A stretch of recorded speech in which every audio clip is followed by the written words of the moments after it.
Hey everyone, welcome back to another episode of Making It in Manhattan. Today I'm going to be answering one of my most commonly asked questions, which is how to build a brand on social media.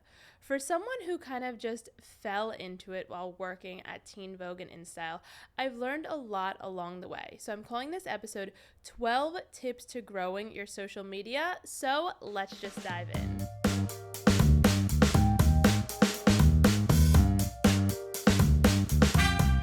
So I think it's best to start from the beginning. How did I get involved and onto social media? So in 2012, when I was interning at Anna Sui, which was my first internship in the industry, I also got my first iPhone.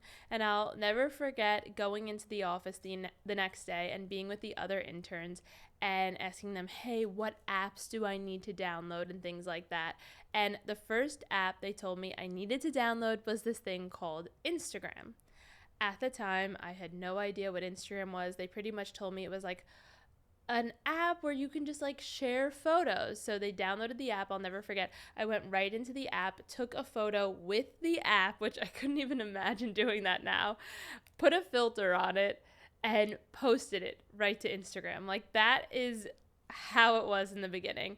It was a totally different world. There was no influencers, there was no sponsorships, there was no reels, there was no stories.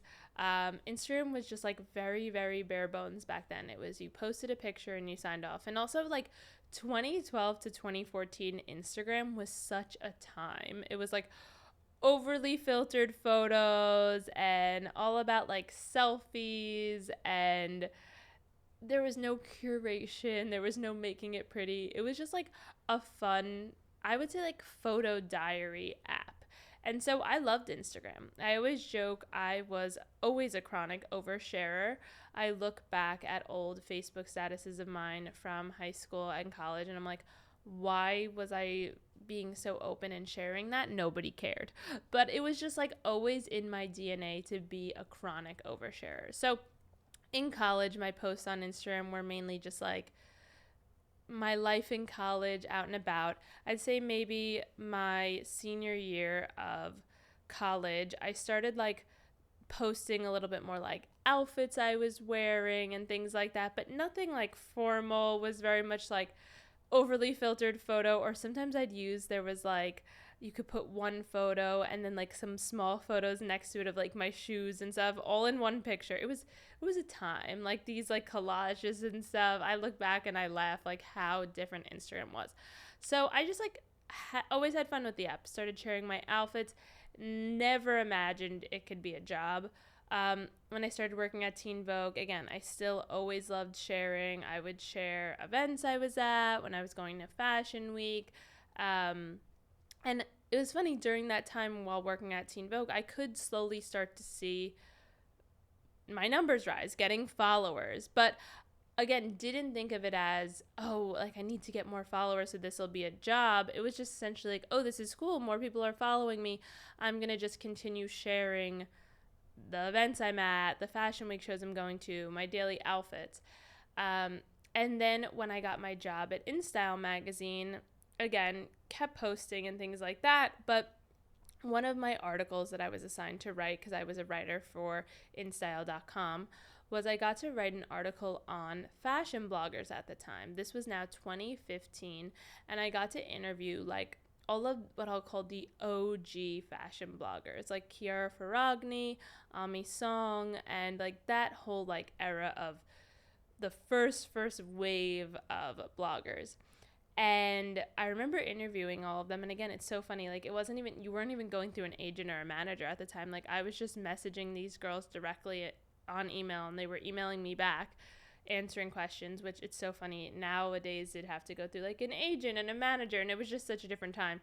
So anyway, when I interviewed these girls, I found it was fascinating. I'm like, wait, they're making money to post these photos that like I'm posting photos too. Obviously, they have way more followers than I have, but I'm like, there's a career here, there's a job here. So that kind of like sparked my interest that, okay, wait, like this could be a job. And so then I started posting every single day. I would post my outfit at InStyle and I would hashtag it what I wore to work today. And that kind of slowly started to become like my first ever kind of series, or something that I was known for, was just like posting daily outfits every single day at InStyle. And then again, posting fashion week and this and that. So just to, give you my coming of age story, I always had a love relationship with social media. And it was not a love-hate, it was a love. I loved to overshare, I loved to post, and always liked, telling people what I was up to and what I was doing. So that's kind of like how I started on social media. It was just very much so for fun. And I was just chronicling my everyday at work. And it wasn't until I quit my full-time job to go out on my own that I really started taking social media way more seriously, because I realized like this really can be a business if you put, the right amount of time and effort into it. And back then too, which that's changed a lot now, but back then everyone was shooting with professional photographers. And if you were trying to grow a following as what I'll call a blogger back then, like everyone liked professional like photographer photos as opposed to iPhone. Nowadays that's totally changed, and like you have everything you need right in front of you with your phone. So social media has changed a lot over the years, but I thought I could just share these 12 tips to help any of you who are maybe listening to this. Maybe you're a micro influencer, maybe you're an aspiring creator, maybe you're someone who has always had an interest in social media and in posting, but you've been too afraid to, or you're not sure how to get started. These tips are for you to just help you dive in and get your foot in the door. So, as I mentioned, my first tip, number one, is all you need is a phone and a tripod.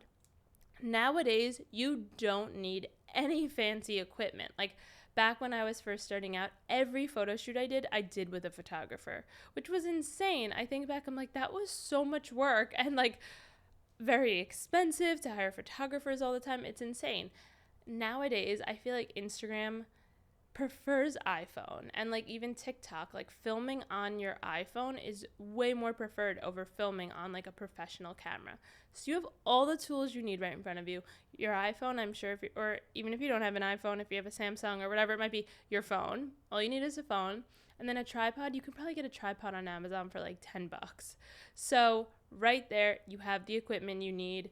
That's it. Nothing else. Don't even invest in a fancy camera until you've been doing this at least a year. And then if you feel like you really want a camera, invest in it. But start out, all you need is your phone and a tripod.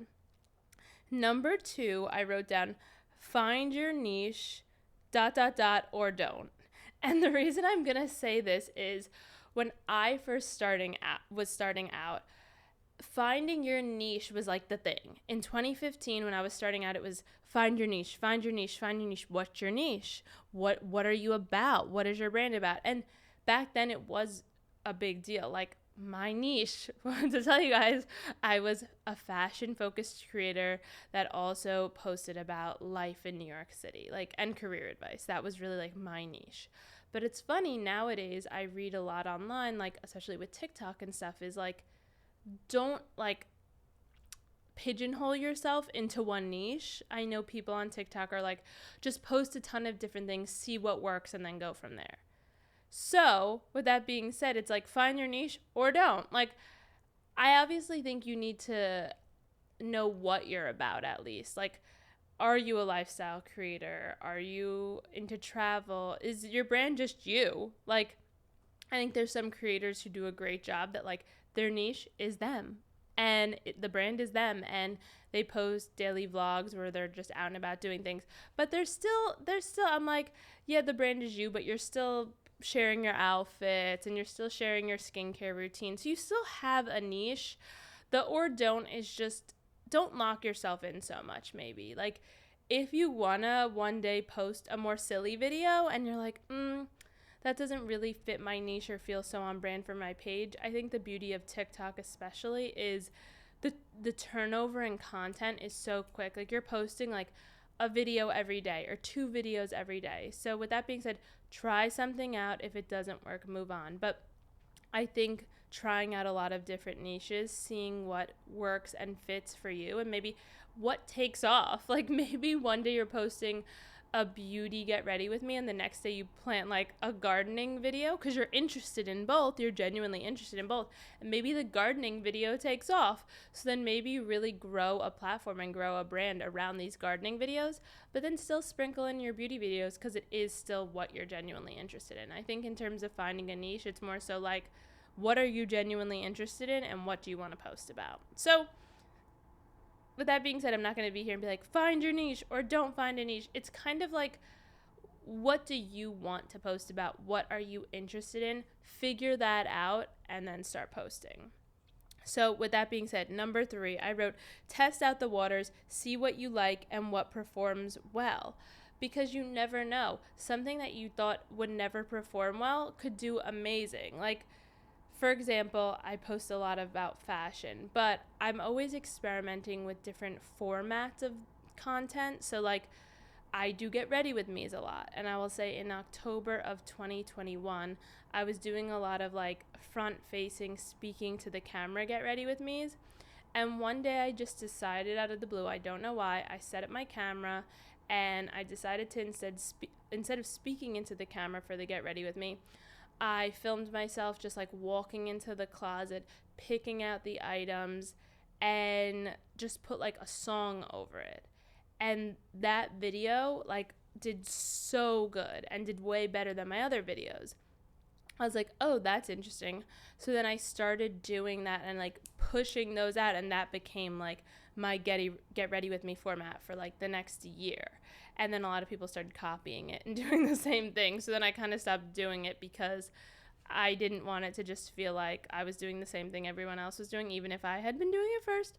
But with that being said, I think it's good to try out and test different formats of things, because if something takes off and maybe it just starts doing well for 6 months, lean into that, ride that wave, and then gain that following, and then start trying out other formats of similar kinds of videos. If you know your audience loves you for fashion, don't ditch the fashion entirely, but just change the formats of how you're doing it to keep things fresh and exciting and to potentially reach a whole new audience of people. Number 4, my next tip is to start a series. So throughout my career, I've had so many different series that I've tested out on my social media. So I would say my very, very first series was what I called What's on My Desk Wednesday. If you are an OG follower who is listening to this, you know what What's on My Desk Wednesday is. So What's on My Desk Wednesday essentially started when I worked full-time at InStyle. And it was a series that lived on Snapchat. So it was when Snapchat, I feel like, really had a moment back in 2015, and everyone was on Snapchat and posting on Snapchat. So every week I would do, it was essentially an unboxing before like unboxings were this thing on TikTok, and I would show you guys like the gifts I had gotten that week. As you know, an employee of InStyle, I used to get gifts a lot from different brands. So it would be like, what's on my desk? Like, what have I gotten this week? And it would be every Wednesday. And I would actually put, like, you could put, I don't know if you can still do this. I haven't played with Snapchat in a while. But I would pay and put a filter. Like, you could pay to have a filter go up for a certain amount of time every week in a certain area. So I had this really cute filter that literally said, what's on my desk Wednesday? And it had a little graphic of me in the corner. Like, it was a little caricature that my friend who's a graphic designer made, and I would do it every single Wednesday. And so a series is essentially a good thing because it's something that people can come back to and look forward to and get excited about. So now, since then, I've also done a series called Mentor Mondays, and that started pre-COVID in person, and it was monthly career advice panels that I would do. Then during COVID, it kind of shifted, and I would do them on Instagram Live, and I would do Q&As once a month on a Monday where I'd interview someone super inspiring. Now, another series that I've been doing recently is recreating iconic Carrie Bradshaw looks with And Just Like That happening right now, and my brand being very much so rooted in Sex and the City and New York lifestyle. I started a series where I recreate iconic Sex and the City looks. And so that's a series that I started it like a year ago, then I stopped for a while, and then I brought it back. But these series essentially give your followers something to look forward to and something to expect of you. So every day I could be posting just like daily outfits and other things, but if they know once a week they're getting a Carrie Bradshaw recreation outfit video, they know that they can look forward to that and they know to expect that. So having something people can come back to and look forward to, I think, is really important. My next tip, number 5, is get a content buddy. If you're just starting out, you don't need to invest in an assistant or an intern yet.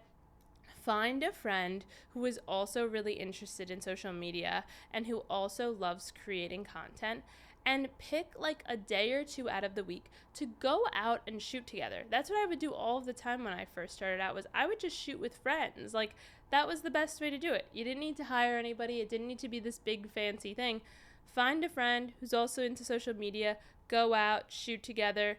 It's a way better way to save money. Like, you don't need to spend a lot of money when you're just starting out. And then you have someone who you can depend on and who, you know, if they're a good friend, they're excited for you and they want to help you grow as well. And they might be trying to grow as well. So you're like on this little journey together. You can run ideas off of each other. You can have brainstorm sessions over coffee. Like, it could be really great to get a friend or a content buddy who you can confide in and turn to and just like be on the journey with together. My next tip, number 6, is to just keep posting. I know it can feel daunting, especially if you post a video one day and it totally flops. It still happens to me, literally still happens all the time. The next day you might be like, oh, well, I don't want to post today. Like, I don't feel like posting. And honestly, taking a day off here and there is totally fine. I'm not saying you can never take a day off from posting. But with that being said, post as much as you can. Because especially with TikTok, the more you post, the more, you know, you can get discovered. Like, the more videos are out there of you, the more ways people can find you, the more ways you can be discovered, the more way brands can find you. So the more you're posting, you have a better likelihood of potentially going viral. If you're posting, I know, you know, it works different for everyone. I usually post 1 video a day, maybe 2. But I knew this one creator in the beginning of her career, she was posting like 3 videos a day.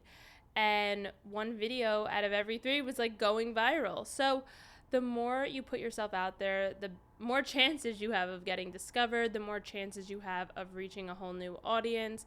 And even with Reels, I know Reels is a great way to grow on Instagram right now, as opposed to just posting photos. So the more Reels you post, the better chances you have of growing. And I feel like also with Reels, the more you post, the more the algorithm gets used to you posting Reels, so it starts pushing your videos out more. And number 7, again, kind of jumping off of number 6, is like, be consistent. That can be posting every day, or that can be, hey, if your followers know you always post a series of, you know, whatever it might be, recreating Carrie Bradshaw looks once a week, make sure you're posting it once a week. If you have a podcast and you're posting once a week, make sure you're posting once a week.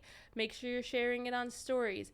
Be consistent so your community knows what to expect. Whether you have 1 follower or 100 followers or 100,000 followers, you can build a really beautiful and tight-knit community no matter how many followers you have.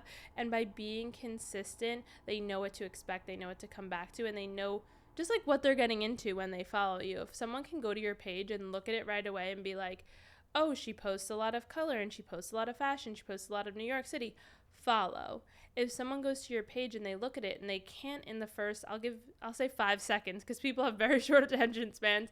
In the first 5 seconds, if they can't get an idea of what you're about or who you are, they might not follow you. And I know that's like crazy to think about, but I think the more consistent you can be and, you know, creating series and putting yourself out there, the better chances you have of someone sticking around.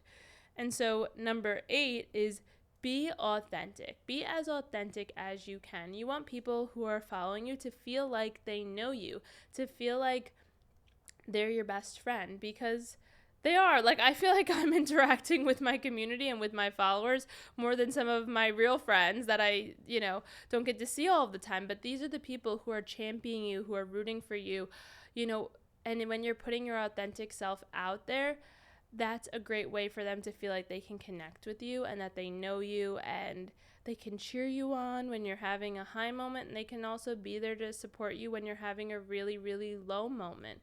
So, sometimes I'll struggle because I really try to make my platform very, very positive. I only want to show good things a lot of the time because I want to be a place where people can go to essentially escape reality. Like, I don't want it to be a place where you go and you're like, oh, bummer, like this is bringing me down. Like, I want you to go there and to kind of like escape into the fantasy of fashion and just have fun and like forget about all your problems for a little bit. But when I'm having a bad day and like sometimes I'll struggle, like, should I share this? Shouldn't I share this? I don't want to bring others down. But in the small times where I do share when I'm having a really bad day or that I'm struggling with something, whether it's like bullying online or whatever it might be, I feel so surrounded by love and support from my community. So I think building an authentic, genuine community is just like so important. And then number 9 is focus on quality content. So don't get me wrong, sometimes it's great, and I do it too, to throw out a lip syncing video, something real quick if it's trending, especially on TikTok. I feel like it's important to lean into the trends. But the more quality content you can put out, Get Ready With Me is like a nicely curated daily vlog, something that's of good quality. Also, by good quality, I mean just like in focus, looks nice, is well put together. Like, I watch over my videos so many times because even though it's going to have a shelf life of like a day, I want to make sure I'm putting out the best content for you guys. And I also want to put out good quality content because brands are seeing that. So brands can potentially find you through your social media to hire you for a campaign or for a project. So if they're going to your page and they're seeing, oh my gosh, this person creates amazing, really good quality content, we feel confident hiring them for a project or a campaign. So your social media is essentially your best portfolio, and it's a great way for people to discover you, to find who you are, and to essentially want to follow you or hire you for a job. My next tip, number 10, is to really engage with your audience. So again, as I mentioned, whether you have 1 follower, 100 followers, 100,000 followers, engage with your audience as much as possible. I always try to, and something that I do that might work for you, is when you post a reel or post a photo, in the first hour of posting it, really make sure you're replying back to every comment that comes in that first hour, because you just posted it. So in that first hour, anyone who's jumping on it right away and is leaving you a comment, commenting back is so important because then they know that they're actually reaching you, that you're seeing the comments. Also, any DMs, like, make sure you're replying to DMs as much as you can.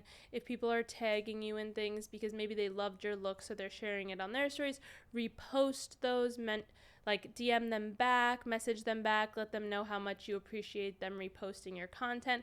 I think engaging with your audience as much as possible is just another good way to build a really, really strong community.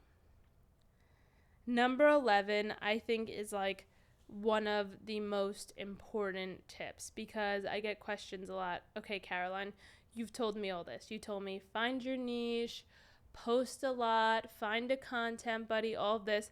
But so now I'm worried. I'm just worried about what people from my high school will think, or what people who I grew up with will think, who follow me on Instagram. Like, I'm just like embarrassed. Like, I don't know what to do. And my number 11 is, in all caps, stop worrying what others think, because people will always make fun of you until you're successful. Like, people will always have something to say. There'll always be a comment they can make. But the second you start doing good and your brand's growing and you're landing brand deals and things are going well for you, that's the second they're sliding into your DMs being like, let's catch up and grab coffee. Haven't seen you in a while, girly. And you're like, I know you were making fun of me a month ago, DMing your friends and saying how cringe I was. But with that being said, and then if you're still really worried and like still super like stressed and anxious about what other people will think, like people who followed you from high school or college or whatever, start a new account. Start a fresh new account with 0 followers, fresh starting point. And then if you're feeling confident enough that, hey, I want to share this page on my original profile, like, and tell people about it, do that. Do a post being like, hey guys, I started a new account where I'm sharing a more curated version of my style and my life and this and that, make sure to follow over there and support. Do that. But if you're really worried about what other people think, like people you know, because I think sometimes it's like you're stressed more about the people you know than like a random person. Start a new account, but really don't worry what other people think. Like, life's too short. And also, especially nowadays, I feel like everyone's posting content on social media. So it's not like it's some weird, obscene thing. Like, everyone's posting content. Everyone's posting get ready with me's and vlogs and using TikTok audios. Like, it's nothing out of the ordinary. So if someone really has something to say, that's their problem, not yours. So just remember that. And again, everyone will have something to say until you are making it in Manhattan. And then number 12, my 12th tip is just go for it. There's never going to be a perfect time. There's never going to be a time where you're like, okay, this is the perfect video. No, that's never going to happen. Just go for it. Your content will improve over time. You'll learn over time. You'll grow over time. I look back on my first TikToks, especially that I posted, and I cringe. They were so bad because I knew nothing about video editing. I knew nothing about video content. And I was just like, I'm just going to try this out and see what happens. And I'm so happy that I did because I jumped on TikTok right in March 2020 when like it was kind of just starting to take off. So like there's never going to be a perfect time, a perfect moment. And one of my biggest things is in life is you never want to live with the like what ifs. What could have been? Could I have built this platform? Could I have helped people? Could I have reached an incredible community of others? Like, don't live with the what ifs. I'd always rather live with the I tried, I know how it went, than I never knew what could have been. So you don't want to have any regrets in life. Life is way too short. If you're listening to this right now and you've been going back and forth on starting your platform and you just feel like your content's not right yet, or you don't know, you're waiting for spring, you said, oh, I'll start it in 3 months, whatever it might be. No. This is me telling you to just go for it and do it now, because you're not getting any younger and you have nothing to lose and you have everything to gain from it. So my making it a Manhattan tip of the week is just remember success won't just happen overnight. Build an engaged audience, slow and steady, and don't forget to just love it. Like, I think it's so important to remember to love what you do, especially with social media and in fashion. Like, the more you love what you do and the more passionate you are about your career, that'll just show through the screen. Like, some of my favorite comments that I get are people are like, I can just tell you're so excited about that pair of shoes. Or you're so excited about that bag. And it's like, yeah, I really am. Like, I'm so excited I found this vintage shoe that I've been searching for 6 months and I've just found it. I think slow and steady wins the race. Believe me, it's nice when you blow up overnight and like you have some video go viral and you gain 1 million followers. But for me, I've been doing this for like 6 years now, and it's been a slow and steady rise and just working hard every day, loving it, trying to engage as much as possible and to try out different things and to just see what works. You're never going to be done growing. You're never going to be done evolving. But I think if you really love what you do, you don't mind because you enjoy trying out different things. I'm at a point where I'm like, I'm sure 10 years from now, there'll be another social media platform that, in 10 years from now, I'll have to adapt to and learn and grow on and try. So just love what you do and don't get discouraged. Really, if you start out your platform and you don't see success right away and you don't see numbers right away, don't get discouraged. Don't stop posting. Just keep posting and just go for it. And then my making it a Manhattan question of the week is, what's your secret to finding the perfect work/life balance? And how do you capture your life and enjoy the moment? That's a very, very good question, because I feel like I share a very good percentage of my life on social media, but there is still a percentage that I keep private. And then I look at other people and I'm like, I feel like they share everything. Oh my goodness, how are they not exhausted? But then if you talk to that person face to face, they're like, no, like I share only a percentage. I keep things private. So though it does look daunting, like, oh my God, Caroline is filming 24/7. She's not living in the moment. Like, how is she enjoying like her birthday or something? She's posting nonstop. I think there's two things. There's a balance to it all. So for a big event or for something really important, I think getting someone to help you capture content is so helpful. So like for my wedding, for example, I did not have my phone all day at my wedding. And I highly, highly, highly suggest that. If there's one thing I could tell you is do not touch your phone at your wedding. Give it to someone you really trust and who you know will have your back, and have them, one, hold on to your phone, but two, take content throughout the entire day. So my assistant, she was at my wedding, couldn't have done it without her. She had my phone, and all day she was filming everything, videoing everything, so that a day or two later, when I had a second to sit down, I had hundreds and hundreds of videos to look through and to just relive the beautiful moment in the day. So I did the same thing at my birthday dinner. Like, she had my phone and she was capturing content so that I didn't have to. So though it might seem like I'm capturing everything and like I'm posting everything, there's certain times where I don't even have my phone and somebody else has it and someone else is capturing the content. And then in terms of finding the perfect work-life balance, I think it's all about what works for you. Because for me, there's days where I am on and I'm shooting and I'm recording and I'm working. And then another day, I could be home with my cats and I'm like snuggled up under my favorite blanket, watching reruns of Sex and the City and eating my favorite sandwich and like not wanting to talk to anyone or do anything. So for me, my balance is a lot about like mental health and is really important, because if I was just on all the time, I think I would burn out really, really quickly. And as I mentioned, as I've gotten older in my 30s, like 31, like I just have been a lot better about setting boundaries for myself and being like, okay, I want to do this. I don't want to do this.